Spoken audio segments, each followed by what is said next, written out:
Picture this. The year is 113 AD. Rome has just reached 1.2 million people, the largest city on Earth. Emperor Trajan rules an empire stretching from Scotland to the Sahara. But what was it actually like to spend a single day here? Not as an emperor or a senator, but as an ordinary person navigating the world's first megacity. Using AI technology trained on archaeological evidence and historical records, we've reconstructed what 24 hours in ancient Rome actually looked like. No highlights reel. No, just the monuments. We're talking about the real city, the crowds, the noise, the smells, the danger. From dawn to midnight, this is what life was actually like in ancient Rome. Let's step back 2,000 years. Dawn. The sun hasn't risen yet, but Rome is already moving. You're in an insula, a 5-story apartment building in the Suburra district. This is Rome's most crowded neighborhood. Probably 50,000 people packed into a few city blocks. Your single room is on the 4th floor. No running water up here. No windows, no kitchen. Just a wooden bed frame, a straw mattress, and maybe a clay lamp if you can afford the oil. The building cakes and groans. Fires break out in these insula constantly. Collapses aren't uncommon either. Emperor Augustus eventually passed laws limiting building heights to 70 feet, but landlords ignore them. You head down narrow wooden stairs. The stairwell reeks of urine because there's no toilet up there. Chamber pots get emptied out windows into the street below. If you're unlucky, you get hit. Outside, the city is already loud. Merchants setting up stalls. Delivery carts rattling over cobblestones. These carts are only allowed in the city at night to reduce traffic, so Rome never actually sleeps. You can hear the noise all night long. Morning. First stop, the public baths. Not to get clean necessarily, that's part of it, but the baths are where Romans start their day. This is the baths of Trajan, covering 11 hectares right in the center of the city. Entry costs almost nothing. A quadrans, the smallest coin in circulation. Everyone comes here, slaves, shopkeepers, even senators, before they head to the forum. You pay your coin, leave your clothes with an attendant. Hopefully he doesn't steal them and enter. First, the gymnasium. Romans exercise naked, wrestling, lifting weights, playing ball games. Then you move through a series of heated rooms, the tepidarium warm, the calarium hot, so hot you can barely breathe. Slaves keep furnaces burning beneath the floors. The whole system runs on radiant heat. Finally, the frigidarium, a cold plunge pool. The shock to your system is the point. Romans believed this routine purified the body and sharpened the mind. While you're here, you might get a shave, a massage, maybe some food from a vendor. You'll definitely hear gossip.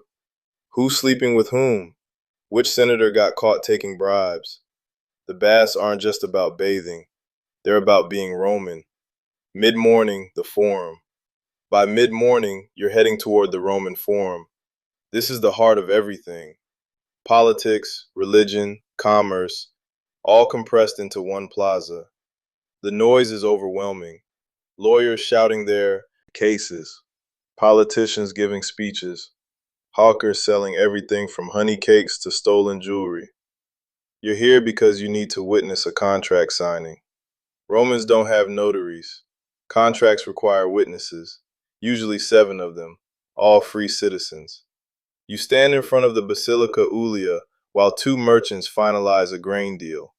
This basilica is massive, 300 feet long, 3 stories high. Inside, 4 separate court cases are happening simultaneously. Lawyers are screaming over each other. Crowds are cheering or jeering depending on which side they support. Roman trials are public entertainment. After the contract is signed, you've got time to kill. You walk past the Temple of Saturn, where Rome's treasury is kept. Past the rostra, where politicians compete for attention. Mark Antony gave his funeral speech for Julius Caesar right there 150 years ago. That speech started a civil war. Midday, Trajan's Market. By noon, you're hungry. You head to Trajan's Market, built into the side of Coronel Hill. This is ancient Rome's shopping mall. Over 150 shops spread across 6 levels. The ground floor is chaos. Fish from Ostia, the port city 15 miles away. Spices from India and Egypt. Wine from Greece. Olive oil from Spain. Everything the empire produces, you can buy it here. You grab lunch from a thermopolium, a fast food counter built right into the street. Hot food served from clay pots set into a marble counter. Maybe some stew, maybe sausage, definitely bread. Romans eat a lot of bread. The city consumes about 400,000 tons of grain every year. Most of it comes from Egypt, shipped across the Mediterranean, then up the Tiber River.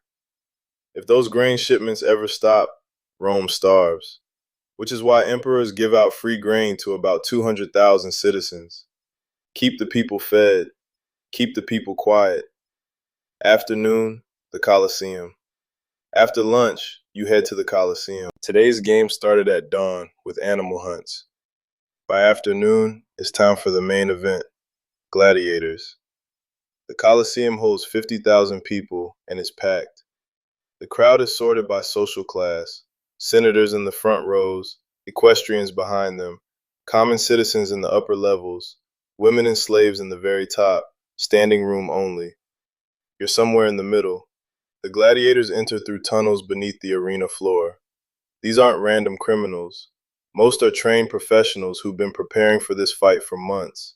Some are slaves. Some are freedmen. A few are volunteers who sign contracts for the money and fame. Successful gladiators become incredibly wealthy. They're also celebrities. Women write love letters to them. Children collect figurines of their favorites. The fight begins. One gladiator is a Mamillo, heavily armored with a large shield and sword. His opponent is a Retiarius, nearly naked, armed with a net and trident. It's over in minutes. The Retiarius is down, bleeding from a shoulder wound. The crowd decides his fate. Thumbs up means mercy. Thumbs down means death. Today they're generous. He lives. The next fight starts immediately. Early evening, dinner. By late afternoon, you're heading home. If you're wealthy, you'd go to your doys, your private house with a garden courtyard and dining room for entertaining. But you're not wealthy, so you're heading back to that cramped room in the Sabura. Dinner is simple. Bread, cheese, maybe some olives. You don't have a kitchen, remember? No stove, no fireplace. Cooking fires in wooden apartment buildings are how half of Rome burns down. So you eat cold food or buy something hot from a street vendor. If you want a real meal, you go to a tavern. These places have a bad reputation. Gambling, prostitution, fights. Respectable people don't eat at taverns, but half the city eats there anyway because they don't have a choice. As the sun sets, Rome changes. The streets get dangerous. There's no street lighting, no police force patrolling neighborhoods. The vigiles, Rome's fire brigade, are out there, but they're focused on fires, not crime. If you're smart, you stay inside after dark. If you have to go out, you bring friends, and maybe a torch, and definitely a weapon. Muggings are common, so are murders. Bodies turn up in the Tiber all the time. The rich travel in litters, carried by slaves with armed guards walking alongside. The poor take their chances. Meanwhile, those delivery carts we mentioned earlier, they're flooding the streets now. Oxen pulling wagons loaded with grain, wine, building materials. The noise is constant, wheels on stone, drivers shouting, animals braying. Roman poets complained about it constantly, said you couldn't sleep in Rome even if you wanted to. So that was 24 hours in ancient Rome. Not the marble temples and triumphal arches, the real city. Crowded, loud, dangerous, exciting, filthy, magnificent. 1.2 million people somehow making it work, in a city that had aqueducts and sewers, but also human waste in the streets. public baths where everyone bathed together, and insul, where families of six shared a single room, free grain for the poor, and gladiators dying for entertainment. Rome invented urban living on this scale, and yeah, they made mistakes. Fire codes ignored crime out of control, wealth inequality that would make your head spin. But they also figured out how to feed 1 million people, how to give them water, entertainment, a sense of belonging to something larger. 2,000 years later, we're still using their blueprint. Thanks for watching Time Warp Cities. Creating these reconstructions takes an enormous amount of research and time. If you want to see more ancient cities brought back to life, hit subscribe and drop a comment. What city should we reconstruct next?